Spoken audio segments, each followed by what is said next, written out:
All right. Good evening, everyone. Thank you so much to the panelists this evening for joining us, as well as the students that are signed in, and for FACES, which is an awesome student org here on campus that we're thrilled to partner with. My name is Caroline Meditts, and I serve on the employer engagement team in the BC Career Center. I'm working on our fair tomorrow, and we're really excited for this to be an event to sort of precede that and help kick things off on an awesome note. So I will go ahead and hand it over to Satina, who is part of the student org FACES here on campus that does some awesome work towards anti-racist education. And then we'll get started. Hello, everyone. My name is Satina Zerga, and I will be the moderator for tonight's discussion. Welcome to tonight's panel on equity and inclusion in the workplace. I am head of outreach on FACES Council, which is a student organization on Boston College's campus who seeks to educate and advocate for racial justice through events like this. So we really appreciate you all coming and tuning in tonight. Our goal for this panel is to better understand how diversity and inclusion initiatives are taking shape within the workplace, as well as how to approach recruitment from this lens as you go into the recruitment fair tomorrow. Today, we are joined by Alyssa Esper, recruiter for E&J Gallo Winery, Dumebi Agbana, co-founder and head of marketing at Diversify, Kristen Hill, recruiter for City Year, Naya Joseph, BC alum and program manager for the Career and Development at ColorStack, and lastly, Sheila Saram, founder of Project Basta. Before we begin, I'm going to ask each panelist to introduce themselves and their current roles, and we're going to begin with Alyssa. Thanks so much. I'm really honored to be here. I am the sales recruiting manager for the E&J Gallo Winery. I will let you see our portfolio in a little bit greater depth. We are really proud of the fact that we're a family-owned company, and we have been for 87 years. So I'm really excited to talk to you guys about what we've done in light of COVID, the social unrest, and just answer any questions that you guys have. Thanks for having me. Next, Dumebi. Hey everyone, I'm Dumebi Agbana. As Satina mentioned, I am the co-founder and head of marketing at Diversify. Diversify is an anonymous career review platform for minorities with the goal of helping diverse talent find companies and careers that they love. It was sparked by my own kind of experience in corporate America as a Black woman, and I'm excited to talk about inclusion, diversity, and equity with you all today. Next, Kristen. Hi, everyone. My name is Kristen Hill. I currently work as a recruitment manager with City Year. My 6th year with them, and a huge part of why I've stayed with the organization is directly related to the diversity, equity, and inclusion work that we are doing. So I'm super excited to dive a little bit deeper into this topic with you all. And the pronouns that I use are she, her, hers. Yeah. Naya. Hi, everyone. I'm Naya Joseph, class of 2019 at BC, so super excited to be back virtually. And I am the program manager of career development at ColorStack. I actually start this role on Monday, so haven't had the opportunity to do it yet. I'm on vacation this week, but really what my role will be focused on is sort of career coaching, relationship building, and event planning that supports the academic and career success of Black, Latinx, and Native American students in computer science. So I'm really passionate about diversity and inclusion. It's something I was committed to on BC's campus and have continued to be committed to in my career. So super excited to kind of just share my insights and converse with these wonderful panelists. So thank you for having me. And Sheila. Good evening, everyone. Sheila Saram. I use she, her, hers pronouns. I'm the founder of Project Basta. We are a nonprofit that connects first-generation college students of color with their first job after college.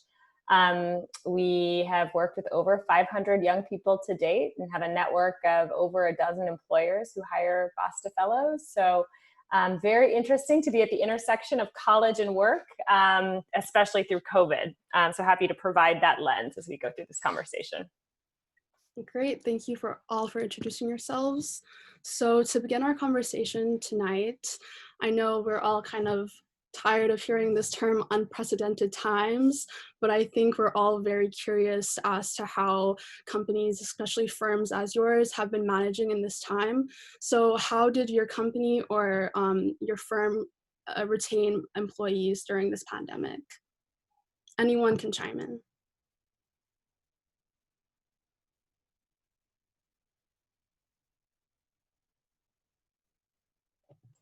All right, I'm happy to start with this one. So I think, the biggest thing that City Year did to really help support all of its employees during this time was really starting with the human aspect of it. And that's something that City Year really values, is putting people first. And so during the pandemic, right away, right off the bat, they actually were able to provide us with additional time off as needed, which they called COVID days. Any employee was allowed to use. They made sure that everyone had the right equipment at home, whether it was technology, access to internet. I think access to internet was a really big one that they focused on as well. On top of that, throughout the pandemic, we've had additional touch points from leadership, whether it be folks who are in just our department that we work in, as well as organizationally. And I think having just upfront knowledge, almost weekly hearing updates from the organization as far as how they were taking on, new restrictions that the CDC was putting in place, how that was impacting our work. And being very upfront and transparent about the future and what that might look like. And I think, in being transparent and maintaining that human element of our work and really recognizing that a lot of our staff are parents, right? A lot of them were now working at home with children. So being super flexible with employees as far as when are you working? If you can't work during that regular 9 to 5, I know that managers were working with their direct reports to, adjust that schedule. And again, as I mentioned at the beginning of the call, having this community that exists at City Year that really sees you as a person first is what has kept me here. And I think, during the pandemic, it allowed folks to continue their work with City Year while also being able to focus on themselves during a time that has been super trying. And just having that support through and through from, your supervisor all the way through the top, I think what has been super important for us at our organization.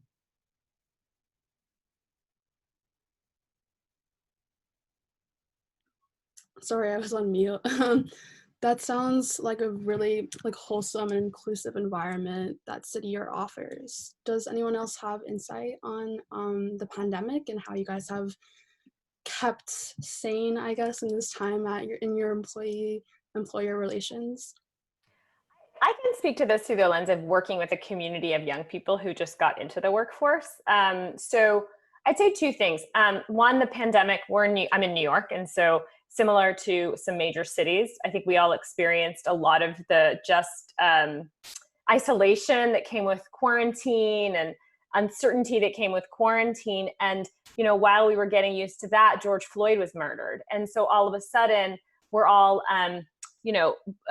disconnected from the communities that we usually process with. And I think that was just, people are calling it a twin pandemic.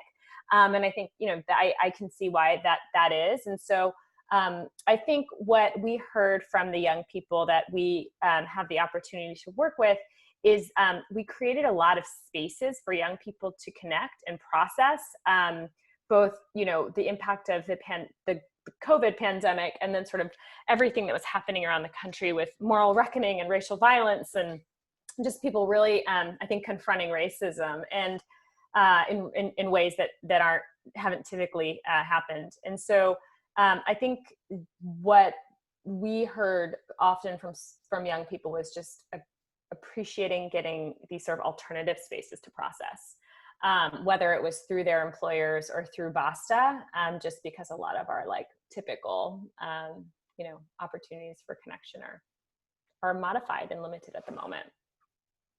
Got you. Actually, that leads in pretty well into our next question. So this is for all.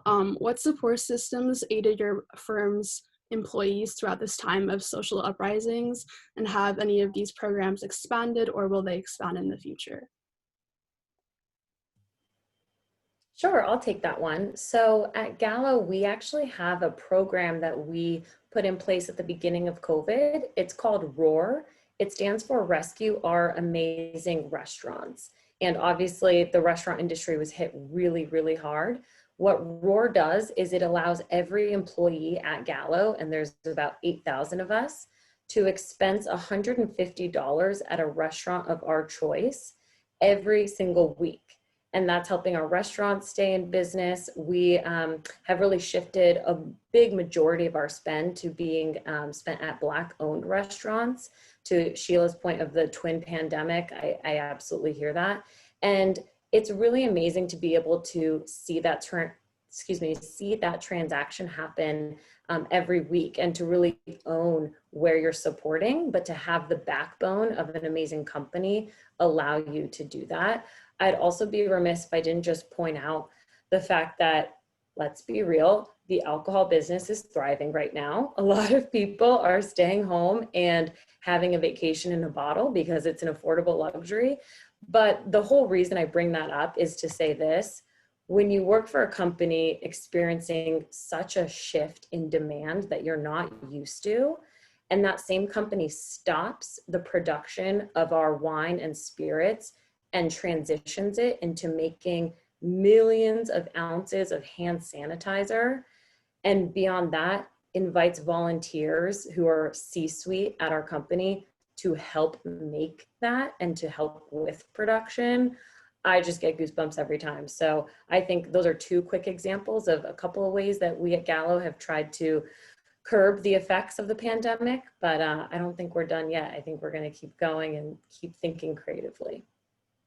I'm really excited to hear what's next for EJ and Gallo.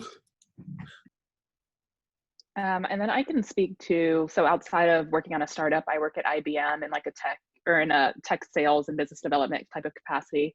And IBM's obviously a huge company. So in the time of this like social uprising, I think that they've really encouraged conversations with upper leadership, with management levels. Like they're trying to create a safe space where Black and Brown employees can come and really air their grievances or air the microaggressions that they've experienced in the corporate space. So they're encouraging those conversations, and then they're also investing in their BRGs and their affinity groups to make sure that those communities of Black and Brown people feel safe and they feel connected, even though we're like in a virtual setting. So I think they've been really good at encouraging those hard conversations, because sometimes it's hard to have, and then sometimes it's just like it's an ignored, issue up until recently.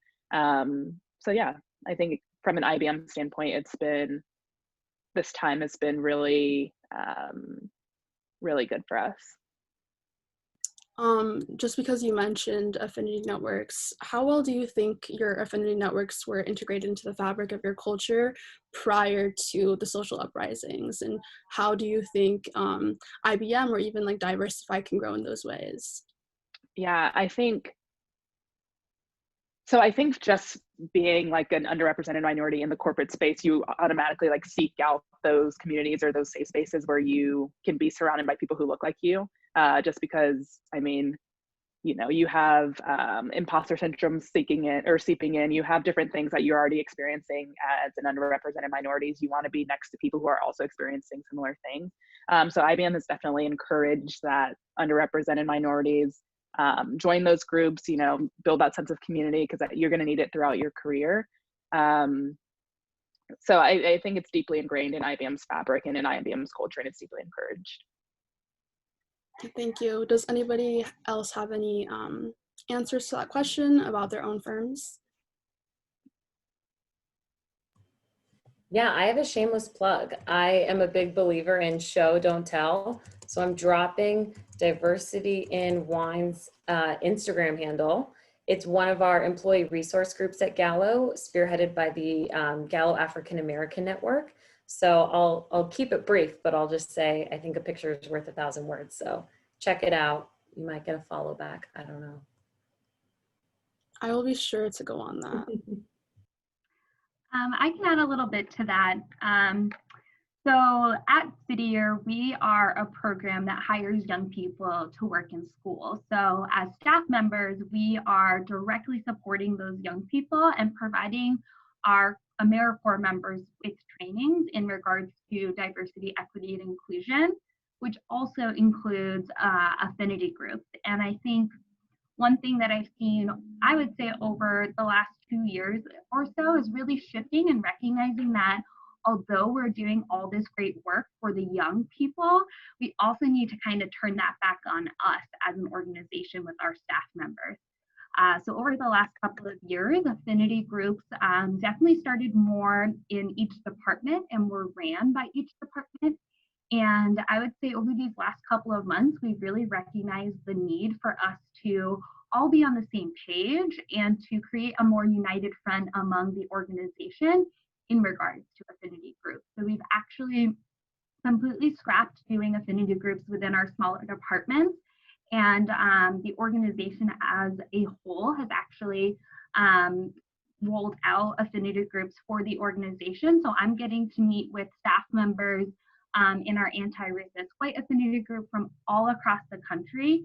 And it's been really helpful, I think, in better understanding our different experiences. And then additionally, I know that for our Black and Brown community members, it has been a huge space for them to come together. And as you were mentioning earlier too, like this space where you can feel seen, you can feel heard, and you can feel comfortable. So I've definitely seen it flourish over these last couple of months, and a huge investment has been made in our organization to continue to build that diversity, equity, and inclusion department so that we can really make sure that our affinity groups are both a safe space, but also an educational space as well.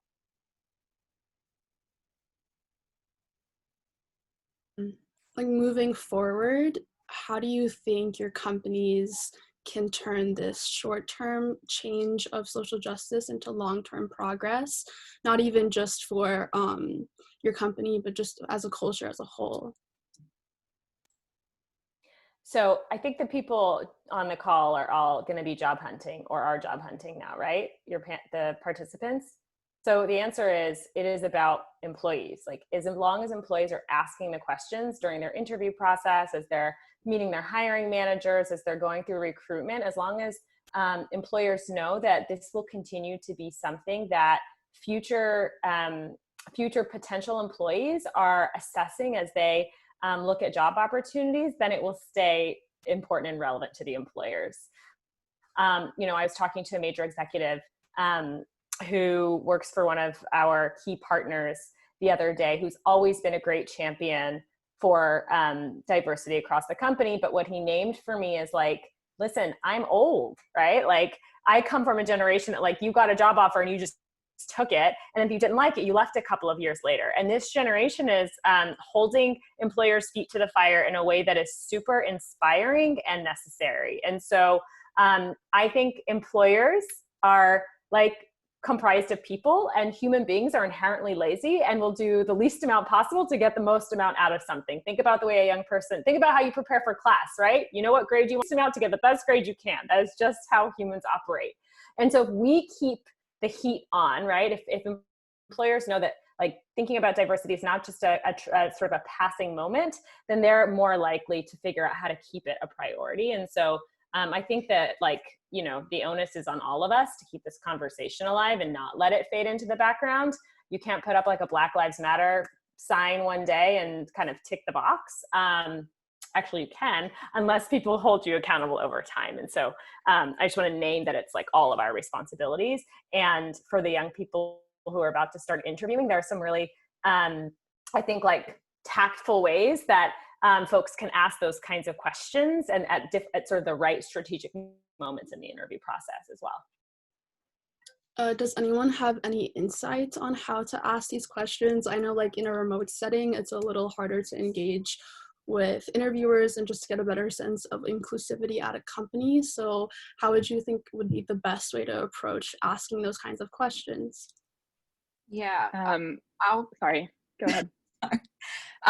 So I'll quickly jump in here. And I've been quiet up until this point because I'm the first full-time hire at my company. So there are no ERGs. It's just me and the CEO. But I think something kind of following up on what Sheila said really quickly, I think it's really important to remember that the onus really is on every single one of us. And so even if you are at an organization that doesn't have employee resource groups, that doesn't have a diversity and inclusion officer, that doesn't mean that you can't be doing that work and that you can't hold others on your team accountable to doing that work. In my previous roles, and again, at none of the organizations I've been to at this point has there been somebody sort of officially in a role or a formal ERG. I thought about diversity and inclusion down to planning happy hours in the organization. Like, who are our vendors? Are we looking for Black-owned restaurants? Are we looking for Latinx-owned restaurants? Are we making sure that, you know, the musicians that we're bringing in for certain things that we're doing, is that sort of diverse? Like, really thinking about it across the organization, that it's not just in who's in the door, but also like where you're putting your money, your time, your resources, and your energy. You know, I worked at a nonprofit startup accelerator in Boston. So thinking about, are we going into communities that are lower income? Are we going into communities of color and sharing that we have free resources for entrepreneurs? And so again, I really think it is everyone's responsibility. And I think some of the questions that you can ask, especially in this time, is like, one, what has an employer done for their employees during COVID-19? And not just in terms of thinking about your health insurance, which is incredibly important as well, obviously, but how have you supported, you know, your Asian employees through this? You know, when there was sort of a lot of hateful rhetoric out there, what were you doing to make sure that they felt emotionally, mentally supported and protected and safe in their workplace? Thinking about sort of the twin pandemic that's going on in communities of color and particularly Black communities, how are you supporting your employees there? At one of my former employers, the conversation we had was, is there a way that we can sort of make colorful pastel masks for employees of color who had that fear of, I can't necessarily wear something dark on my face and not think about my physical safety.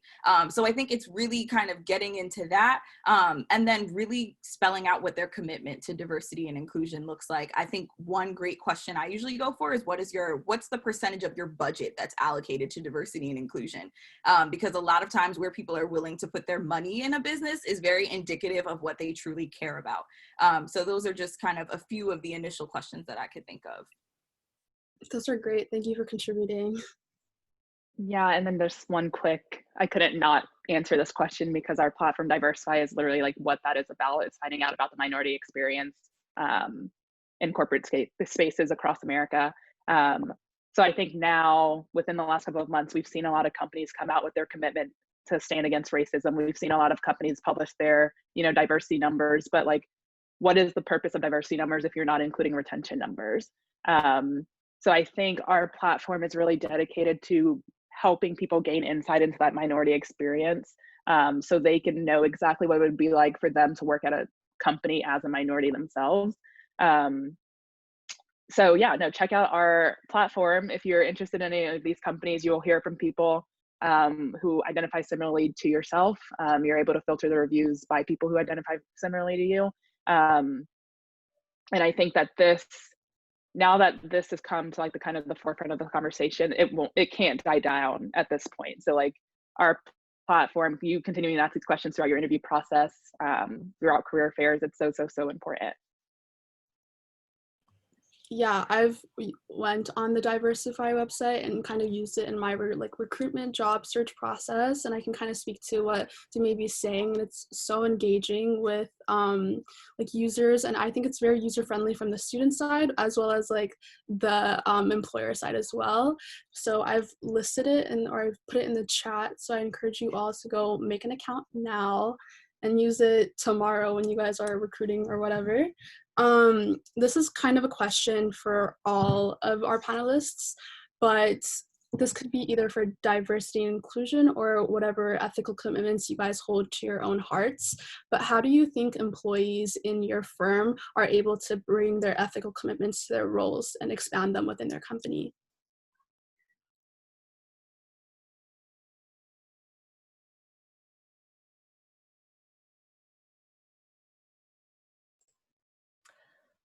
I can start on this one. So we're a small organization. And so what I'm going to share is likely harder as organizations grow. I think that so much of remaining authentic to your ethical commitments are driven by leadership. And so I know as the founder and CEO, it is on me to remain as vulnerable as possible and share openly and honestly how I'm processing so that others feel that they can as well. So I think, where possible, I think it's about leadership. And so just even going back to your earlier question, some folks are going to be interviewing with massive companies. And so it might be more useful in your first job to know that the senior manager of the department you're working in values diversity than the CEO of the whole company. Just thinking about like y'all who are going out and trying to find your first jobs after college, like there is a little bit of a scale question there. But I think first, the leader needs to remain vulnerable, open and honest, and create the space for people to have conversations at all levels of the organization. Two, I think we have to then create the space. Like, what does it look like to create the space? It's about having impromptu conversations about really tough moments that come up. Is about creating space and budgets for ERGs. Is about modifying work schedules because maybe I, saw, the YouTube video of George Floyd being murdered and I'm incredibly triggered and I need some time to myself. So I think there's, how do you both how do you operate as a super vulnerable leader? How do you create time, space, and budget for people to self-organize? And then how do you recognize that everyone's self-care looks different? And I think Kristen named and Alyssa named some really cool ways in which both of your organizations have really acknowledged that self-care looks different for people during tough times. Those are the things that I think are broad, but create space for people to be their authentic selves and remain ethical. Yeah, of course. Thank you for sharing. And I'll chime in too, because I think this sentiment echoes what Sheila said in the last answer, which is like, you all have the power to keep employers accountable. And if you don't start doing that in the recruitment process, it's going to be too late. So if you ask a potential employer, what are you doing around social corporate responsibility? And they don't have an answer for you. That's just another data point that you now have in making your final decision. I would challenge you a step further than just asking them about, what they value, how they're giving back to communities in ways that resonate with you. I would ask for stories. Stories are such a powerful means of connection. And when I was in your shoes, I picked one of Gallo's 6 corporate values. And I asked my interviewer, I said, I'm really struck by your corporate value of humility. Do you have a story throughout your 15 years at the company that really illuminates the company's humility? And not only did that interviewer love that question because he hadn't gotten it before, but we had a chance to just connect where it almost didn't even feel like an interview. And I really got to sense the authenticity that he had because he went into storytelling mode with me. And I think it's just another data point, right? If they can't tell you about their values, how they're giving back, and then tell you a couple stories to back it up, that's just something good to know that you should feel empowered by as you continue on in your recruitment search. Thank you. We have one more question. I think you maybe kind of mentioned this a little bit in one of her answers, but in my experience as a Black woman and I guess POC on campus, there may be times where we feel kind of like imposters entering roles where we aren't generally classified as like the norm, or we might be classified as a diversity hire, or we might just maybe it's just me projecting of roles that I've kind of been given. But what is your advice to get out of this state of mind and keep it pushing, I guess? I love this question because I think it's so important. And I do career coaching. My role that I start on Monday, I'll be working as a career coach, and I actually started career coaching in the BC Career Center. So again, it's just kind of nice to have this full circle moment. But I do a lot of coaching around combating imposter syndrome. And I think one of the greatest pieces of advice that I ever received and that I pass on to people is we, as people, have a tendency to focus on what we're bad at. If I ask somebody what they don't do well, most people can answer that pretty easily. Like, you're fully aware of what you don't know and what you're not good at yet and where you need to build skills. But a lot of times if you ask someone what they're good at, they either don't have an answer or they struggle to say it confidently. Like, yeah, I'm kind of okay at this thing. I'm mediocre. Sometimes I'm good. Sometimes I'm not. And so something that I've worked with a life coach before, and an activity that she had me do that is like my favorite thing ever to do is called 50 stack. And so essentially the concept is, you know, if you have a table with 2 legs, it'll be, it's kind of probably gonna be a little bit shaky. If it has 4 legs, it'll be a little bit more sturdy. But if it has 50 legs, that table is not moving. It is grounded. It knows that it is solid. And so now something I do especially when I'm exploring new opportunities, particularly around my career, is I write 50 reasons I'm qualified for whatever it is I'm going for. And the first time I was asked to do this activity, I was like, 50? How am I supposed to come up with 50? Like, I probably have 10. And my coach was like, no, commit to it, write it down, go through it. And I had 50 by the end of that exercise. And I think something else that's really important to call on, and I say this to anyone who kind of identifies as an underrepresented or marginalized person, is that your lived experience counts as experience. You are a whole person. You bring the whole of you to work. The same Naya that kind of recruits and builds teams is the same Naya that's love of building playlists has like helped hype up a happy hour at work. And so I think it's really important to understand that the entirety of who you are is valid and bring something to that experience. And so count that as well, whether it's helping your parents fill out documents or whether it's making sure that you know how to host a party in your dorm and make sure people have a good time. You are so much more than your GPA. You are so much more than your grades and the college that you go to. And so remember that as well, that the whole of who you are makes you qualified for what it is that you're going for. And be intentional as well. I think part of what contributes to imposter syndrome is rejection. And so I always tell people, I think it's pointless to apply to 1,000 jobs if you're only really interested in 10. Just intentionally put your effort into applying to those 10 roles that you know you really want. So that's really what I think it is. I think it really does kind of start with yourself, and being intentional with how you approach things like this, but also building yourself up. You have got to be your biggest cheerleader and advocate before you really can ask anyone else to do the same. That's really great advice. I think it's given me a lot more ease, but thank you so much for your advice. That was like, love that.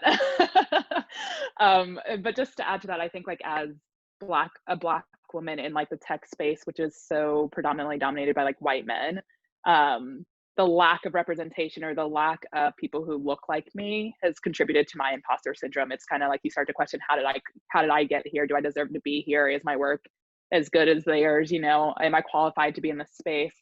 But I think that a lot of that also comes with like what you think another person's perception of you is. Like you think that like the white man is probably looking at you and being like, oh, as a Black woman, her lessons gonna be less than, or as a Black woman, she's only qualified to do a certain type of work. So I think for me, it's just reminding myself that like another person's perception of me is none of my business. Like I'm going to continue to stay in my lane, continue to focus on like what I'm doing, and put in my best effort, and like what they think of me has nothing to do with me because it's not my reality. So that's something that it's a constant word to myself, like, because you're going to experience imposter syndrome at some point in your career. It's kind of just, it happens. But just reminding yourself that like their opinion of you or what they think of you has nothing to do with like you and your capabilities and what you're qualified to do. Thank you for echoing that. I have come to the end of my questions, but we're going to open it up to the rest of the attendees. If you have any questions, you can chat it in. While we're doing that, can I just comment on the imposter syndrome? Yeah, of course. Go ahead. Anybody else that has anything else to add, go ahead. It's such a great question, and you both answered it so well. The word confabulation means a lie that you believe to be true. And I think that really encapsulates the imposter syndrome. And the question then becomes, how do you undo that, right? So one thing to think about is something I've believed in: rituals really help to inform your state. Let's get candid. My ritual every morning is to dance to at least 2 songs, because when I dance my booty off, I am in a better state. And when I'm in a better state, that affects my story, and my story affects my strategy, because it's about how, to the point previous, you feel you're being perceived. And when you can affect your state, it goes to your story and it goes to your strategy. The last thing I'll say is there's a very big difference, as someone who's been recruiting BC students for 3 years, in an interview, when someone says, I think I'd be a good fit for this role, versus I know I'd be a good fit for this role. And let me tell you, Naya, my 50 reasons why. I think those small shifts and things to think about hopefully go a long way.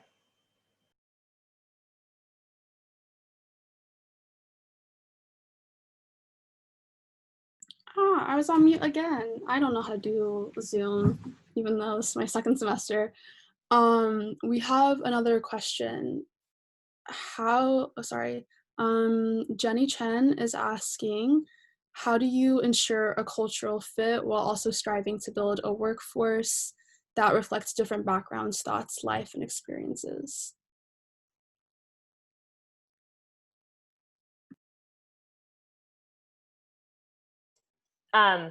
I can start with this one, actually. So we are, our team is 10 people, and there are not 2 people in the organization who share more than 2 identity markers. If you think about like the big 8 identity markers, there's race, gender, socioeconomic background, ability, sexual orientation, forgetting 2 of them.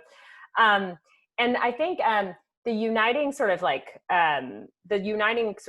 common theme across everybody on our team is that they deeply believe in the mission of our organization. So our mission is connecting first-generation college students of color to first jobs. We believe, I think echoing some of what Naya shared, that first-generation college students are uniquely positioned to thrive in the world of work because they've, held down jobs while in college, while managing their finances, while managing their familial priorities. The list goes on and on. And I think to work at Basta, like, you have to believe that. You can't believe you're like a martyr or helping people or helping those that are less fortunate. You really have to believe that the world of work is missing out on awesome talent, and you want to help connect that talent to first jobs. So I think like making sure to the person who asked this question, not every organization is a nonprofit. The mission may not feel as like sort of tangible or heart-filled as that, but as you're going into interview for companies, I think you have to ask yourself, can I really get behind this, whatever it is? I mean, when Alyssa talks about Gallo Wine, like, I want to go work there, right? Like, she's so bought into Gallo and the sort of role they're playing, not just in the wine industry, but in their communities. And so I think that's a sort of a glue. And that's why we're all there to work. So it's helpful to sort of be able to be centered around that mission. And then I think, again, and like Alyssa again named, like, look at the company's values, because values also transcend race, ethnicity, background. Humility is an important value for some, and that, crosses cultural barriers and all that stuff. So I think those are 2 things I would name that bind people beyond sort of backgrounds. Got you. Thank you so much. I'll just also quickly follow up there. Culture fit is like not a helpful thing, to be completely honest. It's a term that is outdated and we shouldn't really be using anymore. And just to kind of follow up on what Sheila said, like, the term that I used as a recruiter in my last organization was mission and vision and values alignment. Sort of, are you in and I worked at a for-profit company, but it was actually very mission oriented. So I was kind of fortunate in that way. But does this person align with the mission? Are they aligned with where the company is going? Do you like what it is that we're also planning to do? Because things change, and are you sort of also willing to kind of flow with that? And then are you aligned with sort of the company's values and the team's values? Because I think like the last organization that I was in, I was a global recruiter. And so I was kind of sourcing and recruiting for candidates in North America, Kenya, Nigeria, and the UK. It's really hard to assess culture fit in an organization where it's really a globally distributed team, where people are sort of engaging with each other from all over the world, and it's really hard to have that sense of culture fit in the workplace. So I do think that one, that is sort of a very westernized concept, but I think it's kind of counterintuitive to diversity and inclusion, and it's also not necessary for the success of the organization. It's exactly what Sheila said. It's really about, are you aligned with the mission, and are you aligned with the values of the organization? And so I think that is, again, also up to you to sort of suss out in the interview. Is, do you sort of like what you're being told? Do you like the team that you'd be working with? Is diversity reflected in the interview team too? Like, I think those are things that you kind of want to look more into, as opposed to sort of worrying about culture fit. Yeah, I like what Alyssa put into the chat, culture add and not culture fit. I feel like that really encapsulates what both Sheila and Naya have been talking about. Sorry, I'm just waiting for more questions. We have a little bit of time. We have about like 15 minutes until we will wrap up officially, but if any of the other panelists have any last concluding words, any advice to spiel out to these young, driven students. So Tina, I think you have a question in the Q&A and not the chat. Oh, it looks like you just, yeah. Okay. Given both the confluence of the global health and economic, social, and racial pandemic, along with the aforementioned subject of the whole person, what are practices, resources you employ to keep yourself preserved, restored, and energized during your work? And bring your best and most energized self to work.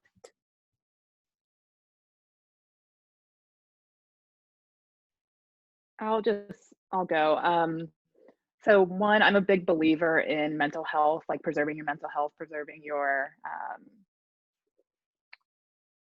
just like your person. So one, I have started therapy. I go to therapy. I've talked about like my imposter syndrome. I've talked about like how I can alter my thoughts around imposter syndrome, and like how I can like show up and be the best version of me at work. So I think talking about it, one, has been really helpful, but then also having like your own set of like daily affirmations that you say. Like, I stand in the morning in the mirror every morning and I'm like, I'm beautiful, I'm smart, I'm capable. And like repeating that to myself enough times for me to like really believe it and be like, okay, let me go tackle anything that comes up today. So I think it's about talking about like whatever issues you're facing, then also like just having those like constant reminders in your mind that you can take on anything that comes your way. I'm really happy that you asked this question, because this is something that I definitely struggled with early on in my professional career, was feeling so much pressure, especially as a young professional. I think I was the youngest person on my team. And so that was like mentioned a whole lot. Like, you came right from serving right onto staff. And so I felt a lot of pressure to like overwork myself and put more than just my best foot forward.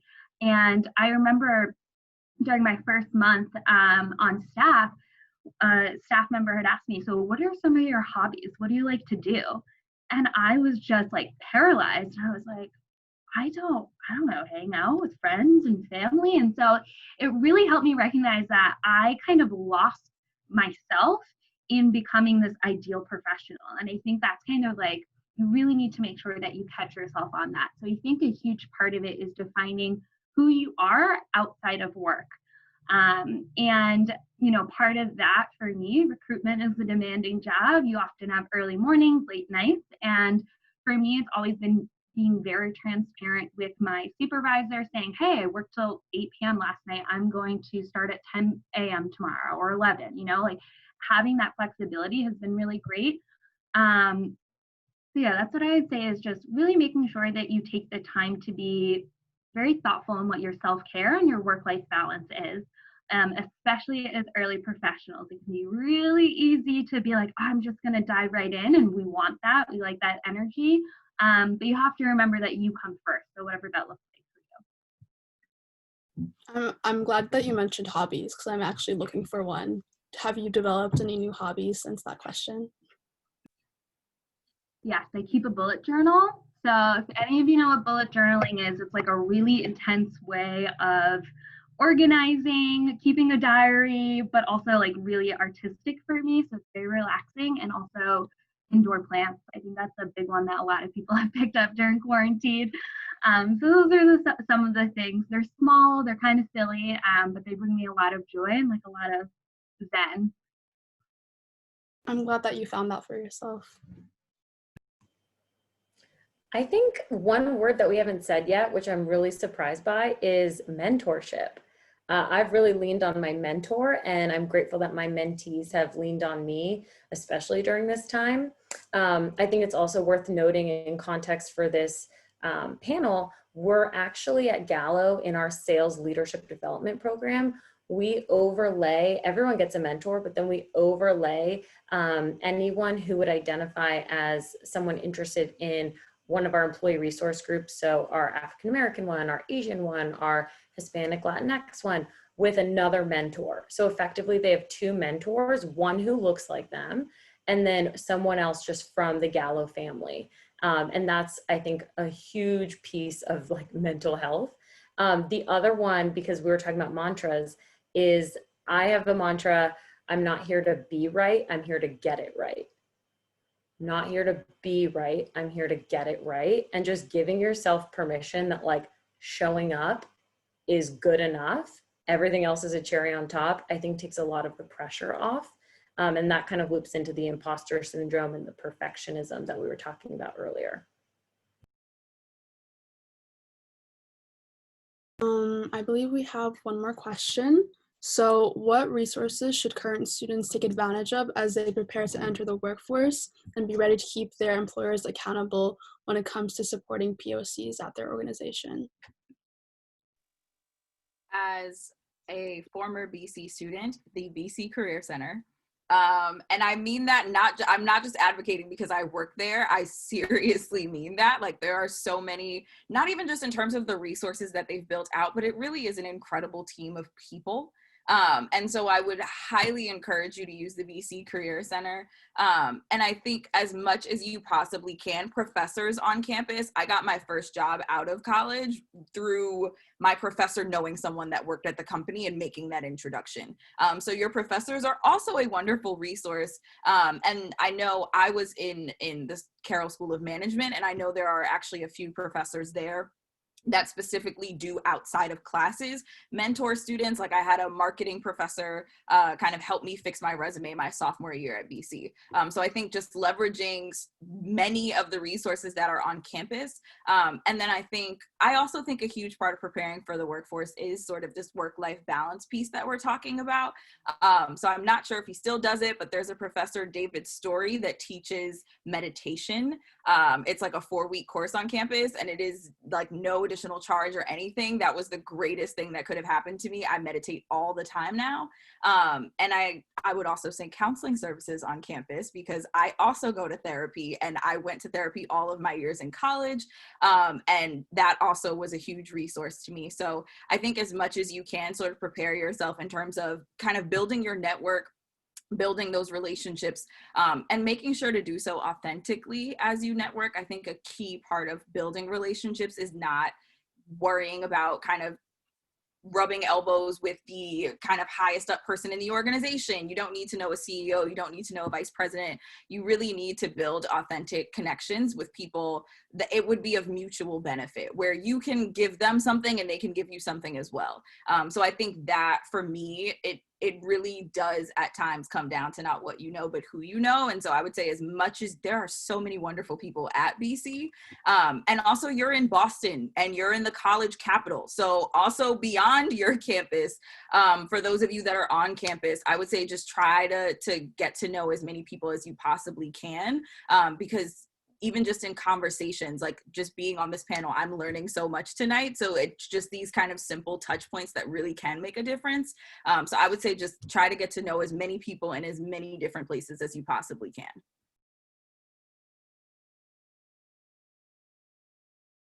I've learned a lot tonight as well, Naya. I'm really glad that you all joined us. If there aren't any more questions, to be respectful of everyone's time, I'm going to wrap up and close out this discussion. Are we good? We seem good. I just want to say good luck tomorrow to all of the students. If you're going to the career fair, don't be nervous.